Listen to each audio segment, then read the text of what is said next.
Bonjour à tous, je suis Sixtine et je suis très heureuse aujourd'hui de vous retrouver cet après-midi pour parler d'un nouveau métier. Oui, vous le savez, avec My Future, on essaie de vous découvrir un maximum le monde professionnel et peut-être, qui sait-je, réussir à vous donner des idées, en tout cas des envies pour le futur, parce qu'on sait que c'est pas toujours simple de trouver sa voie. Voilà. Du coup, pour ce faire, on fait des lives métiers, entre autres. Donc, les lives métiers, vous allez voir, c'est sous forme d'interview. Pour ceux qui ne connaissent pas, on va rencontrer un professionnel qui va venir nous parler de son quotidien. On va pouvoir lui poser énormément de questions. C'est pour ça, je compte sur vous pour être dans les commentaires. Voilà, vous avez un espace vraiment sur le côté. Le chat, il est vraiment fait là pour qu'on le fasse vivre. Il faut que ce soit participatif. Donc, je compte sur vous. J'ai vu que certains d'entre vous avaient déjà trouvé le chat et avaient déjà commencé à mettre des commentaires. Donc, merci beaucoup. J'espère le voir bien rempli de toutes vos réflexions. Il n'y a pas de questions bêtes, donc n'hésitez pas. On a justement en modération Maëlys qui va être là pour venir vous résumer tout ce qui se dit lors de notre live métier pour être sûr que vous ne loupiez pas des choses à l'écran.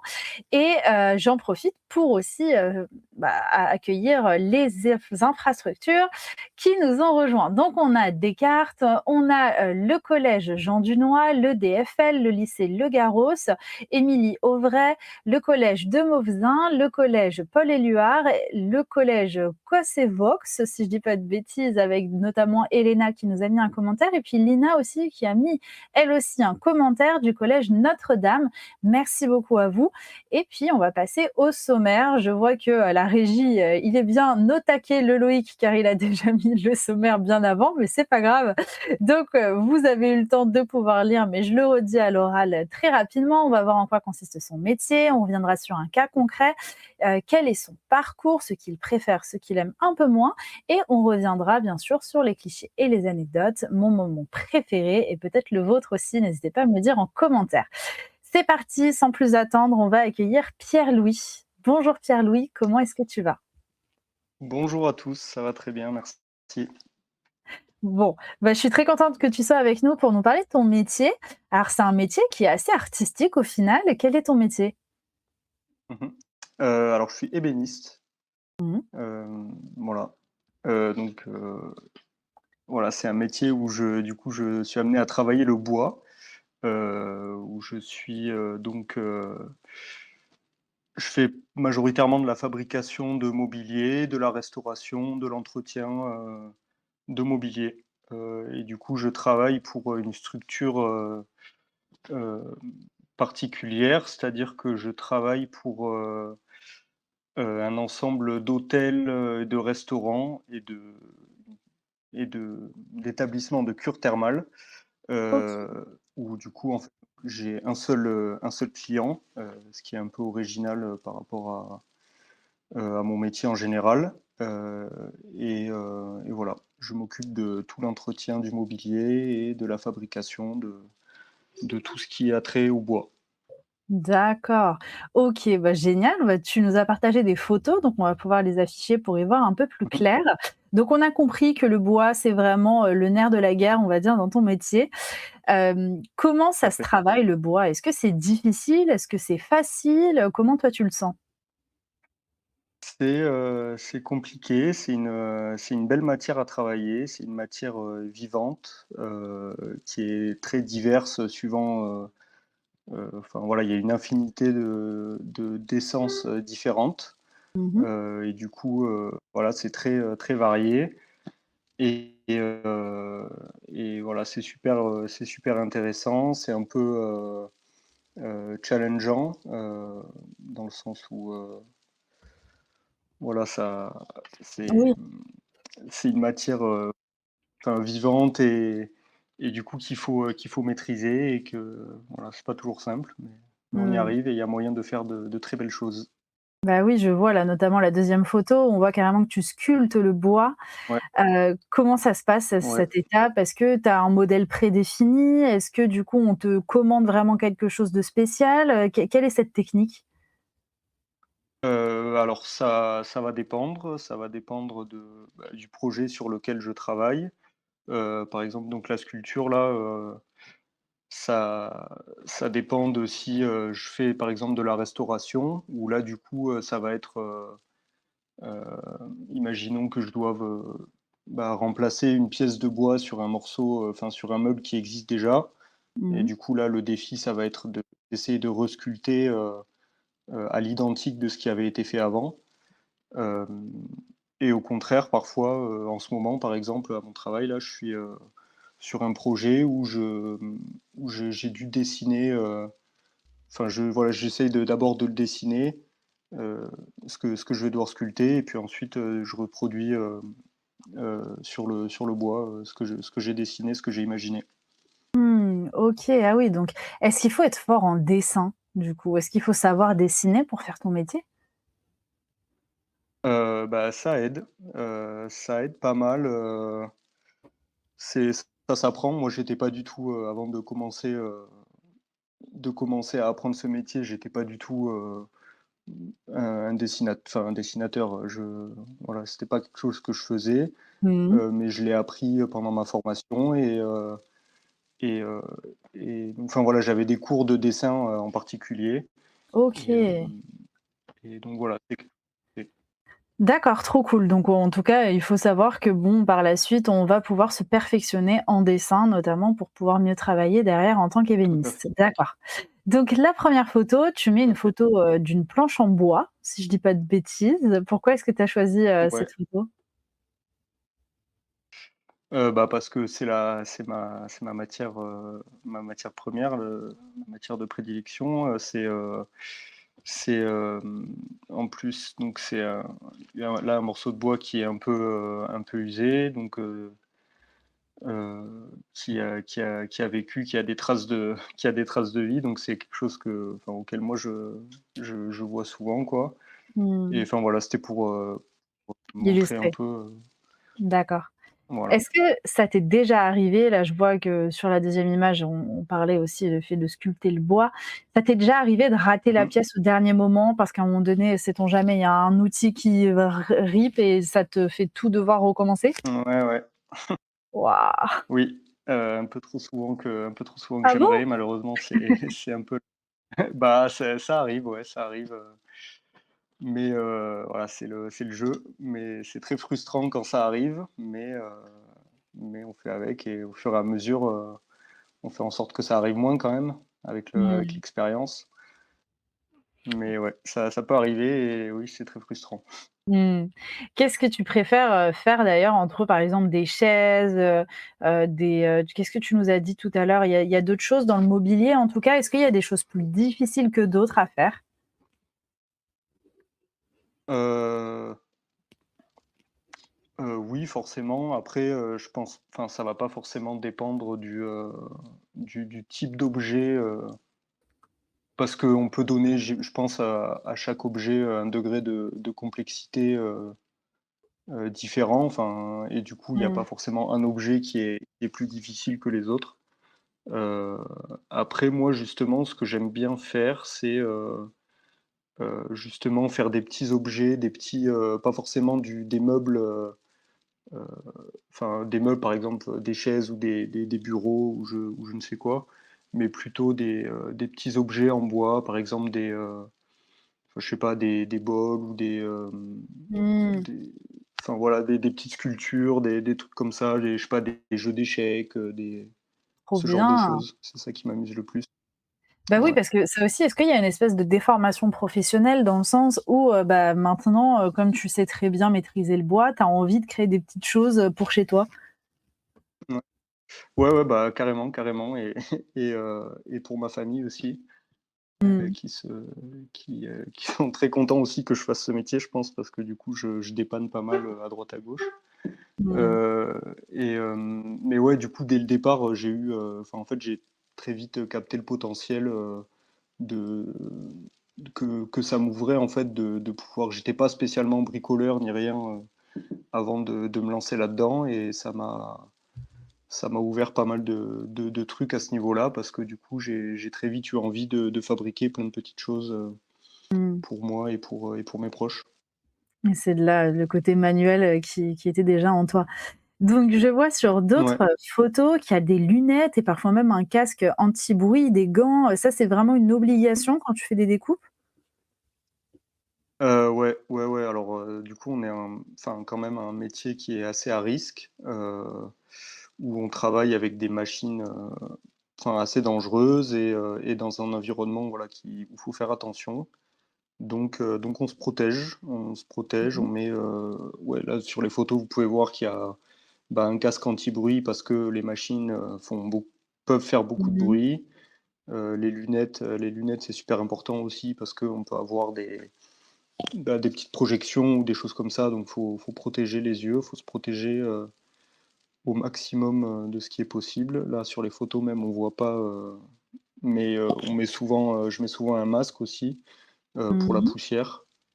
Heu, donc voilà, c'est un environnement où faut faire attention Mmh. et faut prendre le temps de se protéger. Faut pas, se précipiter pour faire les choses et Mmh. voilà, prendre le temps de faire attention à sa santé.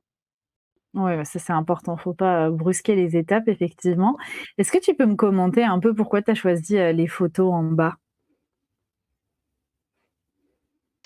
Bah, les photos en bas, du coup, c'était un peu pour, illustrer, des environnements dans lesquels, je peux travailler.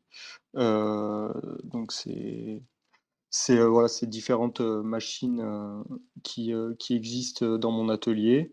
Donc en bas à gauche, ça va être, une scie à panneau, on appelle ça. Donc ça va être pour faire, toutes sortes de découpes, à la fois sur des plaques, des dérivés de bois ou alors sur des planches, en particulier. La photo du milieu, c'est, qu'on appelle une dégauchisseuse, et donc ça va permettre de travailler les planches et à partir d'une planche brute, sortir un morceau bien, enfin, Taillé? d'une section rectangle, bien, Ouais. ouais, voilà, bien taillée, bien propre, qui sera ensuite plus facile à manier.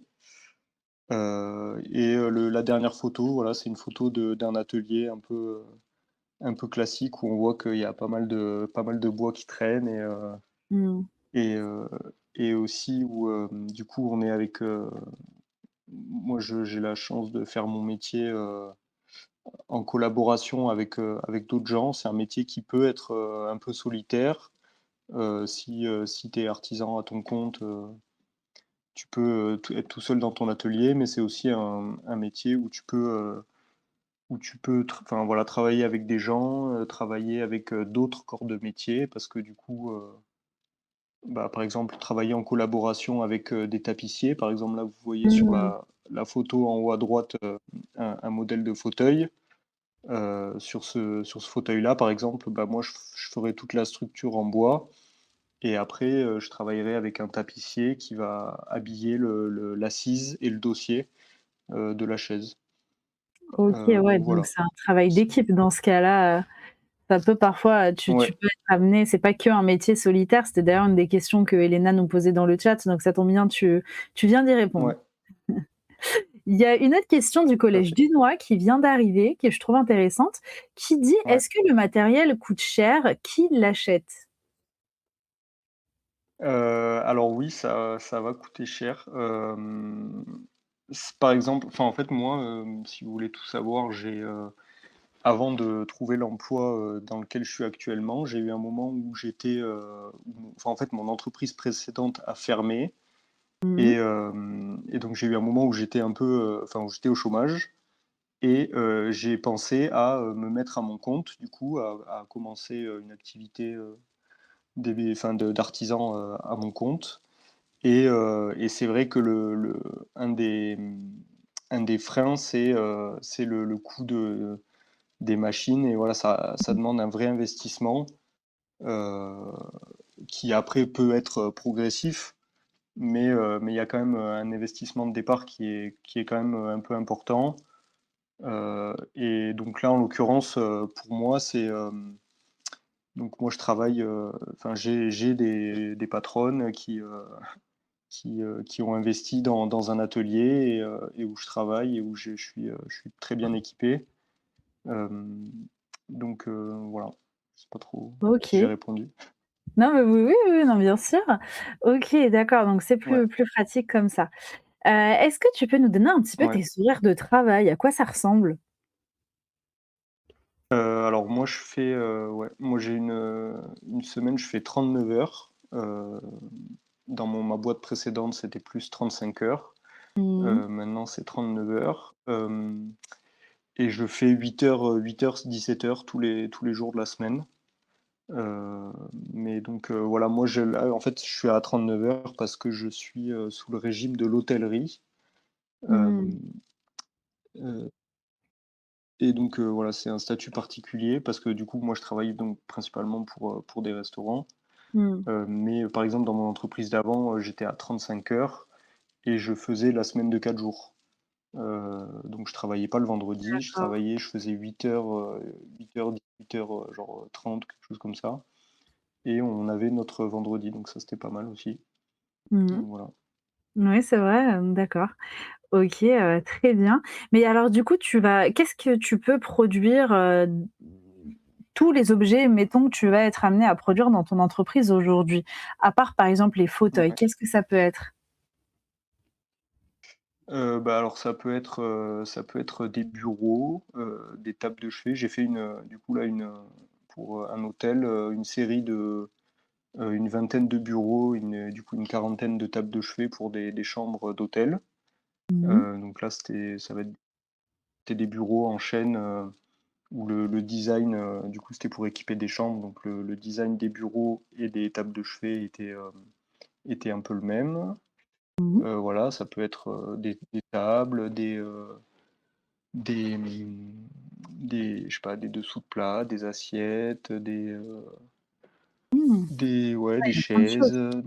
enfin, voilà. Un peu en gros tout ce qui des commodes, des armoires, des bibliothèques, tout ce qui va Ah être oui. le mobilier d'une maison. Est-ce qu'il y a un bois que tu préfères travailler? Parce qu'on sait qu'en fonction du tronc que tu vas choisir, ce sera pas du tout Ouais. les mêmes types de bois, que ce soit dans la résistance ou même dans la couleur? Ouais, c'est clair, il y a enfin, ouais, enfin, c'est sûr que tous les bois ont des caractéristiques, un peu, enfin, assez variées et qui leur sont propres. Du coup, moi, je préfère, je pense mon bois préféré, ça va être le noyer. Mmh. C'est un très joli bois qui est local, qu'on trouve en France. On n'a pas besoin, voilà, d'aller, je sais pas, enfin,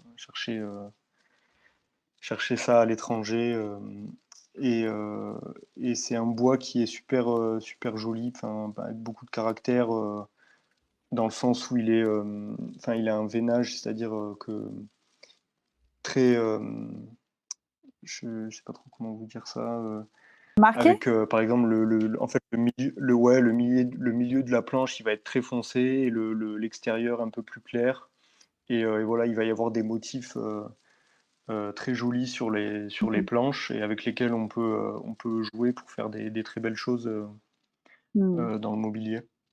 Trop bien. Donc ouais, et en plus, c'est un bois qui est assez tendre et assez agréable à travailler, qui sent super bon, et voilà. Oui, mais c'est ça aussi l'odeur. C'est vrai que j'ai voulu poser une question tout à l'heure, je l'avais Ouais, oublié, mais je veux dire, c'est vrai que quand on se balade, ne serait-ce que quand on va par exemple chez IKEA, ça sent super bon.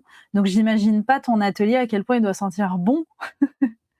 ouais, ouais, bah, carrément, c'est quand je commence à faire un projet et que je débite, des grosses planches, et que je fais plein de copeaux, c'est sûr que ça sent Ouais. super bon, et tu sens dans l'atelier quel bois est en train d'être travaillé suivant, Mmh. enfin, à l'odeur, quoi. Il y a vachement de Différence. ils ont des odeurs très caractéristiques. Ouais, Mmh. Ah ça, c'est trop drôle ça. Faudrait faire un jeu, de faire deviner ouais, à chaque fois les odeurs de ouais, tous les bois. Je pense que tu serais, le 1er à chaque fois. Moi, je suis très nulle à ça. j'espère. Donc on va passer Ouais. un peu à la suite, avec notamment le cas concret pour être sûr d'avoir bien compris ce que tu fais au quotidien. Donc, quelle mission? Par exemple, tu nous as dit réparation d'une chaise dont le pied est cassé. Le problème que tu vas rencontrer, c'est qu'il faut garder le plus possible la matière d'origine. Est-ce que tu peux nous expliquer pourquoi c'est si important? Bah, parce qu'en fait, là, en fait, je parlais notamment d'un, d'une pièce un peu, un peu ancienne, quoi, dans du mobilier, un peu ancien, quand on fait du coup de la restauration. Bah, l'enjeu, ça va être de conserver au maximum le meuble dans son intégralité et c'est comme un peu une œuvre d'art, quoi. Il faut essayer de la matière d'origine est précieuse et du coup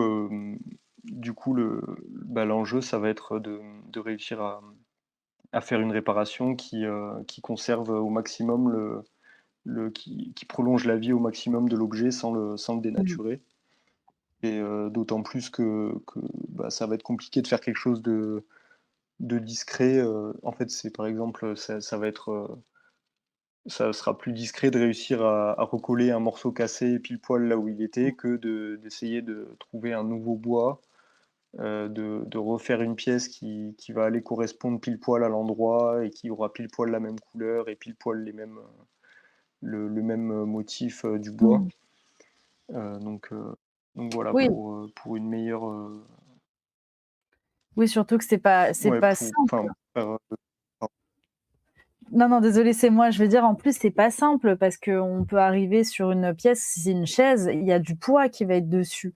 Donc, j'imagine que ouais. s'il y a un des pieds qui est sectionné, c'est très compliqué de pouvoir le remplacer, sans avoir à tout à changer. Ouais, ouais, tout à fait. Bah, suivant les quel morceau est endommagé, ouais, il y a des morceaux où ça va être, ouais, si c'est un pied de chaise, par exemple, sur lequel il y a beaucoup de poids, ça va être, ça va être compliqué, mais on essaye Trouver de des se débrouiller, solutions. ouais. OK. Voilà, on trouve des solutions, on se creuse la tête, c'est ça qui est intéressant aussi. Mmh. Est-ce que, de par ton métier, qui est un métier, je le rappelle, qui est quand même, fortement aussi artistique, en plus d'être manuel, tu Ouais. pas eu déjà un rêve de te dire: «Ah bah tiens, moi j'aimerais trop pouvoir travailler sur une pièce», je dis n'importe quoi, hein, une pièce d'histoire, une pièce qui était à Versailles, je dis un peu n'importe quoi pour avoir un peu une idée, mais est-ce qu'il y a pas des Ouais. voilà, des œuvres d'art comme ça qui te font rêver, sur lesquelles travailler? Bah, en particulier, enfin, c'est sûr que ouais, quand j'étais au pardon, dans ma formation Mmh. et que j'avais des cours on avait des cours d'histoire de l'art et c'est sûr qu'on étudiait des ébénistes, qui travaillaient sous Louis XIV, qui avaient travaillé à Versailles et cetera et c'est sûr que il y a c'est des meubles, vraiment super beaux qui sont techniquement, enfin incroyables, et donc ça, c'est sûr que ça fait rêver et heu et en vrai, enfin bon, je vais pas enfin, j'en suis pas du tout là, mais du coup, là où je bosse, c'est quand même, il y a quand même, des très belles, des très, très belles pièces, la mais la patronne d'avant qui maintenant ne enfin, voilà, qui ne tra qui n'est plus en charge, mais Mmh. elle était très attachée justement à tout ce qui était patrimoine et heu et histoire de l'art et cetera et elle a acheté, voilà, beaucoup de pièces, de collections, de pièces, anciennes, d'ébénistes et sur lesquelles j'ai eu l'occasion de travailler. Trop Donc de cool. ce point de vue-là, en vrai, ouais, c'est vraiment super. Mmh. Trop Donc bien. heu, donc voilà. Bah, écoute, tu es partie un peu sur ton parcours, donc on va y venir justement. Donc, tu nous Ouais. as dit que tu étais plutôt un bon élève, que tu aimais l'histoire et que tu aurais bien aimé être archéologue, très beau métier d'ailleurs. Ensuite, tu as fait un bac général en filière scientifique. Est-ce que, à part le Mmh fait mh. d'être archéologue, tu avais d'autres rêves ou tu avais déjà un peu une idée, des études que tu voulais faire derrière? Bah, j'avais pas du tout en fait, j'ai eu très tard, une idée de ce que je voulais faire. Je savais vraiment pas, enfin trop ce que je voulais, voilà, j'étais un peu bon partout, j'avais pas de j'étais un peu bon partout sans être excellent, nulle part, on va dire Mmh. et du coup, je savais pas trop ce que je voulais faire et donc j'ai très longtemps suivi un peu le truc le plus général que je pouvais, Mmh. qui donc voilà, c'est pour ça que j'ai fait un bac général, un truc, de commerce après, parce que ça me paraissait un peu, je pouvais aller dans plein de directions après ça, a priori et voilà, j'ai essayé de pas trop me fermer de porte, pendant longtemps parce que je ne savais pas trop ce que je voulais. Heu et voilà jusqu'à donc voilà, je suis passé un peu par l'école de commerce et ensuite par la fac d'histoire, Mmh. et c'est à ce moment-là que j'ai eu un peu l'illumination, on va dire, dans parce qu'en fait, c'est un moment où je me suis mis à faire pas mal de guitare et où ça m'a voilà, je passais du temps à ça, et du coup, en fait, le travail du bois, c'est venu, à la base d'un intérêt pour, la lutherie, donc c'est-à-dire la fabrication des guitares, Mmh. hem et en fait, je suis parti dans le travail du bois avec, à la base, le projet de pouvoir, fabriquer, des guitares justement. Et d'en faire mon métier. Donc c'est pour ça que je suis d'abord allé faire un CAP ébéniste, hem OK. et que je me suis recon Ouais, et donc du parce coup que que tu as fait ça? Ouais? ouais, ouais, voilà, parce que du coup, bah, c'est il y a plein comment dire? De compétences, de mon métier qui se retrouvent qui Mmh. servent à la fabrication d'instruments de musique, qui sont très, très souvent en bois. Et du coup, voilà, c'est ça qui m'a d'abord amené dans ce domaine-là et puis après, en fait, je pense que du coup, tous mes enfin, mon intérêt passé que j'avais eu, tout mon intérêt pour l'histoire et ces choses-là, en fait, ça les a je les ai retrouvés en faisant mes études, j'ai retrouvé ce côté-là aussi, bah, Mmh. dans mes cours d'histoire de l'art, dans mes cours de dessin, de choses comme ça. C'est là où du coup j'ai retrouvé cet intérêt-là et cet attrait pour l'histoire qui m'a fait du coup Mmh. finalement, rester dans le métier d'ébéniste plutôt que d'aller dans la lutherie. Mmh. Bah, comme tu me l'expliquais, en fait, ça c'est assez, ça rassemble un peu toutes tes passions. Il y a la musique qui est reliée aussi avec, justement, comme tu expliquais, les Mmh. instruments en bois. Il y a tout ce qui va être l'histoire, parce qu'on en parlait juste quelques instants avant, du fait que, voilà, c'est vraiment de l'histoire de l'art, de tout ce qu'il y a eu au fil du temps et cetera. Et puis, il y a le côté aussi, bah, presque économique et commercial, j'ai envie de te dire, parce que si c'est pour, pourquoi pas, vendre certaines de tes œuvres aussi, de toutes les pièces sur lesquelles tu vas venir intervenir. Donc, ça, c'est super. Est-ce qu'il y a des débouchés quand on devient ébéniste? Je pense que c'est une question que beaucoup se posent. Bah, ouais, il y a plusieurs options, je pense que la plus connue ou courante, je sais pas, en tout cas un truc, possible, c'est de s'établir à son compte, donc de se trouver un atelier, de se trouver, quelques machines et de travailler pour soi, d'être son propre Mmh. patron. Ça, c'est quelque chose qui peut intéresser, beaucoup de gens et faire rêver.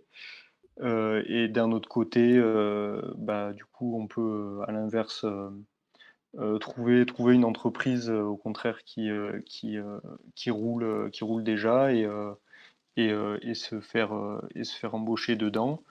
Hem, voilà et je pense que tu peux, aller justement, bah, vers plus des métiers d'art, faire de la décoration, Mmh. faire de la lutherie, des instruments de musique, faire, tout ce qui est je pense de la sculpture, des trucs, ouais, un peu encore plus artistiques, on va dire. Ouais, il y a plein de Hem, choses. Il y a plein de ouais, thématiques différentes. Mais est-ce que tu as l'impression ouais. que c'est difficile de trouver du boulot? Est-ce que ça recrute? Bah, je pense que ça recrute pas mal, ouais, justement, je pense que j'ai l'impression en tout cas que le milieu est en recherche de gens qualifiés et qui bossent bien ouais, ouais, ça recrute, moi ma boîte, je pense qu'enfin on cherche quelqu'un, pour bosser avec moi, et ouais, de manière générale, je pense qu'il y a pas mal de demandes pour l'artisanat, OK, bon, que bah, ça ça, c'est revient top. un peu et ouais. Super. Bah, écoute, on va passer à la suite. J'ai vu que vous avez posé pas mal de questions, notamment le collège Dunois, donc merci beaucoup. On va y revenir dans quelques instants. Juste avant ça, vu qu'on était dans les choses que tu aimes et les choses que tu aimes un peu moins, pourquoi pas en parler directement. Donc, dans ce que tu préfères, tu m'as dit le côté créatif, le côté historique et patrimoine, en lien avec l'histoire de l'art. Bon, ça, c'est génial. On a parlé de tout ça. Peut-être un peu moins du côté créatif. En quoi ton métier est créatif, selon toi? Alors, ça va être créatif, bah, parce qu'on peut, quand on fabrique des nouvelles choses, en fait, on crée littéralement des objets à partir de matières premières, quoi, de enfin, voilà, on transforme littéralement des arbres en objets, donc il faut un peu, laisser parler son imagination, et il y a moyen de faire des trucs, tout à fait classiques, et il y a pas de souci avec ça, mais il y a aussi moyen de se faire un peu plus plaisir, et d'essayer de faire des jolies choses, et et c'est en ça que c'est créatif, parce que du coup, enfin voilà, tu inventes un peu quelque chose, donc il faut un peu d'imagination, et de et ouais, et essayer de se Mmh. cultiver, de regarder des choses, Ouais. Mmh. pour pouvoir après produire, son truc à soi. Bien sûr. Donc dans ce que tu aimes le moins aussi, tu dis les risques liés au métier. Donc on a vu qu'il y avait pas mal de protections à avoir dans ton métier, donc des lunettes, un masque notamment pour la poussière, va y avoir aussi, les gants, de faire attention à tout ça. Qu'est-ce qu'il peut y avoir comme risque? Bah, les risques, ça peut être un peu des risques, au long terme, sur le corps, qui peuvent être, des risques liés, par exemple, à la poussière, parce que, bah, voilà, du coup, si on se protège pas bien, on peut pas mal avaler de la poussière, et ça peut être très mauvais, au long terme. Il y a les risques pareil, on est amené à un peu porter des charges lourdes, et donc ça, c'est pareil, il faut le faire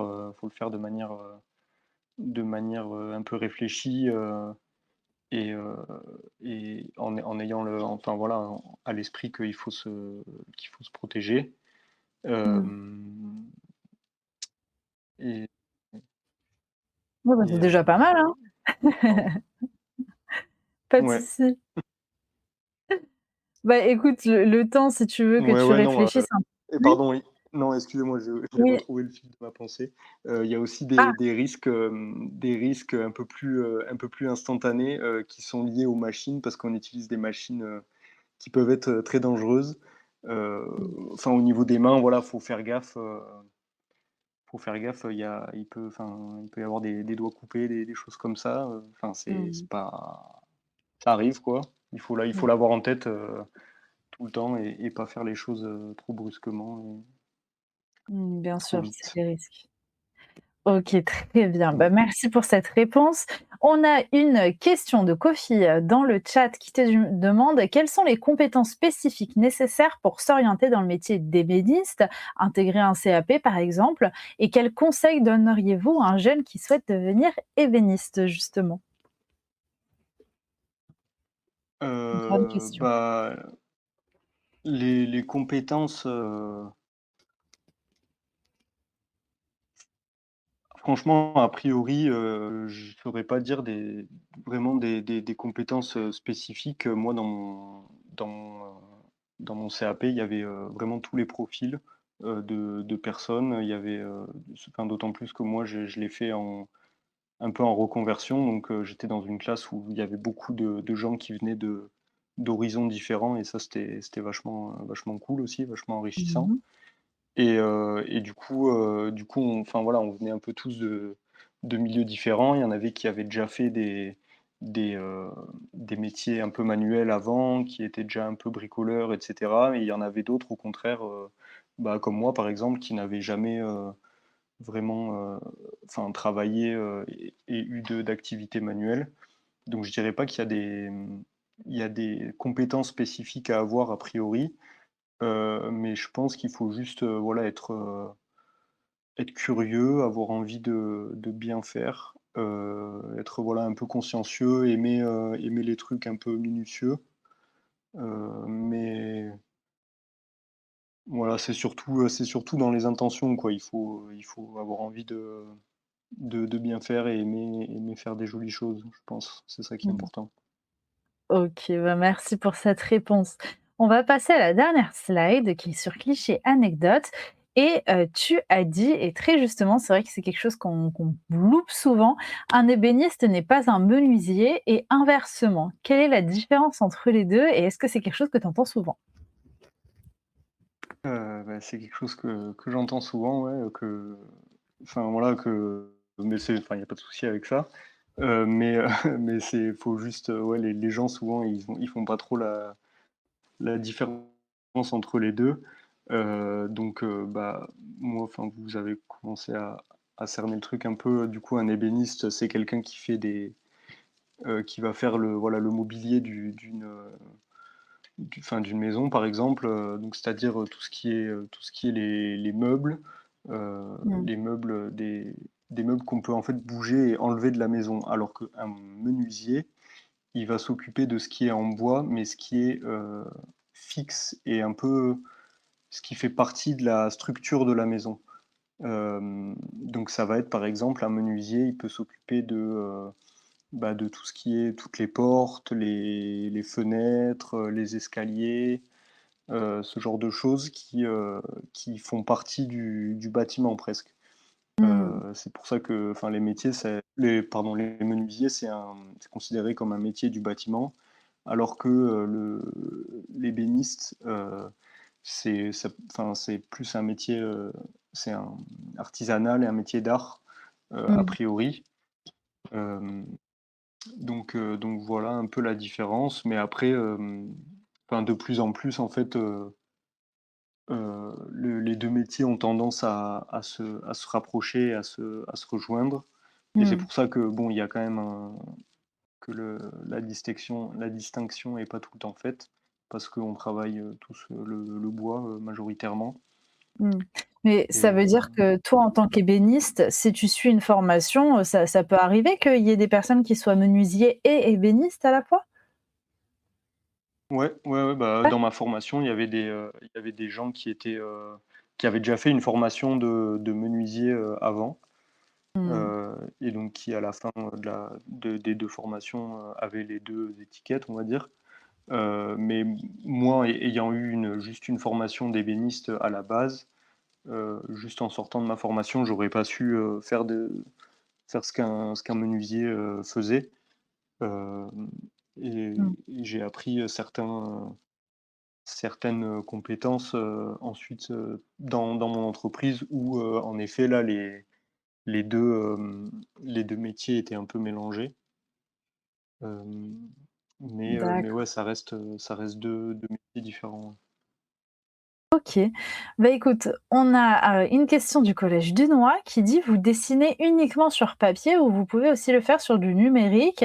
Est-ce qu'il faut avoir une bonne connaissance en numérique pour ça?» Alors, bonne question. Donc, ouais, enfin, moi, dans mes formations, dans mes différentes formations, on a appris les 2. On a appris à dessiner, sur papier, à dessiner d'ailleurs à la fois, enfin, à la fois à représenter des choses, de manière, la plus réaliste possible, mais à la fois aussi dessiner des plans, sur papier donc on a appris aussi à se servir de logiciels de modélisation 3D, donc de ce genre de choses. Mmh. Et ça, par exemple, moi, c'est quelque chose où j'étais pas très bon et pas très, enfin voilà, c'est pas ce qui m'a le plus intéressé dans ma formation et c'est quelque chose que maintenant je ne fais plus trop, dans mon métier, de tous les jours. Mais c'est quelque chose que certains ébénistes, je pense, c'est un outil que certains ébénistes utilisent, complètement. Même si, voilà, moi je le fais pas forcément. Mmh. Mais en tout cas, ouais, il y a les 2. Il y a à la fois le numérique et à la fois le côté papier, oui. Il y a les 2. OK, très bien. Bah, écoute, Voilà. merci beaucoup d'avoir répondu à toutes nos questions, Pierre-Louis. Est-ce que tu as un dernier conseil à faire passer aux jeunes qui nous regardent? Ouais, bah, ça serait juste de trouver ce qui vous fait kiffer et d'y aller, de pas hésiter et c'est pas grave si ça prend du temps, on va dire et voilà, de faire ce qui nous plaît. Trop bien. Bah, écoute, merci beaucoup. J'espère que tu as passé quand même un bon moment. Ça va? Carrément, carrément, merci de m'avoir accueilli, ça m'a fait bien plaisir. Bah, avec plaisir en tout cas, j'ai adoré passer, ces 45 minutes à tes côtés et puis aussi à vos côtés. Merci de nous avoir suivis dans ce nouveau Live Métier. J'espère qu'au moins vous avez appris des choses. Vous avez découvert un nouveau secteur avec, notamment ce métier d'ébéniste. N'hésitez pas à nous le dire, dans le chat et puis on va aussi, vous mettre un petit, enfin d'ailleurs Maëlys vient de le faire, donc elle vient de vous mettre un lien vers un sondage pour pouvoir, nous améliorer à notre tour. Donc n'hésitez pas à y répondre, ça prend vraiment 2 minutes et ça nous aide énormément. Je vous informe que le prochain live sera demain à 11 heures et cette fois-ci, on ira à la rencontre d'une professeure de pilates. Voilà, pour ceux qui connaissent le sport, le pilates, vous allez voir, je pense que vous allez, vraiment passer un bon moment avec moi. Donc on se retrouve demain à 11 heures. Merci encore Pierre-Louis et puis on se dit à très vite sur My Ciao. Future. Salut à tous.